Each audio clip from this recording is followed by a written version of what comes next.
চারটি বৃত্ত থেকে চারটি সুন্দর ড্রয়িং করব আমরা। প্রথমে এই বরাবর দেখুন সোজা একটা দাগ দিলাম এবং এই দাগটা আমরা ডাবল করলাম।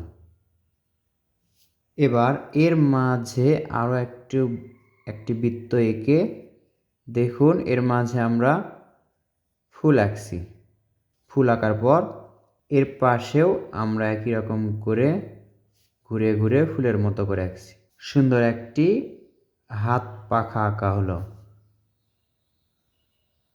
এবার এই নিচের অর্ধবৃত্তে একটি বৃত্তের মাঝে আমরা আরও একটি বৃত্ত আঁকব। আঁকার পর দেখুন এইভাবে একটি দাগ দিব, এইভাবে একটি দাগ। এরপর এখান থেকে সোজা একটা দাগ হবে। এখন দেখুন এইভাবে তিনটি ত্রিভুজ আঁকবো। এই মাথাটা আবার সমান করে মেলাবো। তাহলে একটি ডায়মন্ডের আংটি আঁকা হলো। এখান থেকে একটা দাগ, এখান থেকে একটা দাগ। এই বৃত্তের মাঝেও আমরা হালকা করে আরও একটি বৃত্ত আঁকবো যেন গোলটি সুন্দর হয়।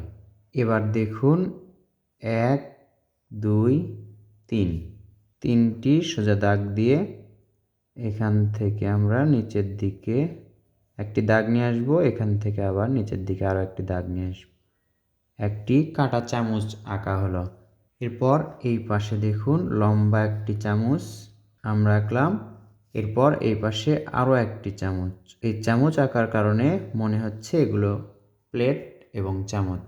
এবার এই বৃত্তের মাঝেই আমরা কি করব, হালকা করে একটা দাগ দিব, অর্ধবৃত্ত আঁকবো, পুরোপুরি গোল আঁকবো। এবার দেখুন এখান থেকে এইভাবে ক্রস করলাম, এর মাঝে আবার ক্রস করলাম। এটা হলো, এই দাগগুলো একটু গাঢ় করব আমরা। কমলার ফালা কিন্তু এরকম দেখায়। এখানে এভাবে বিচি আঁকবো। চারটি বৃত্ত থেকে চারটি ড্রয়িং করলাম আমরা।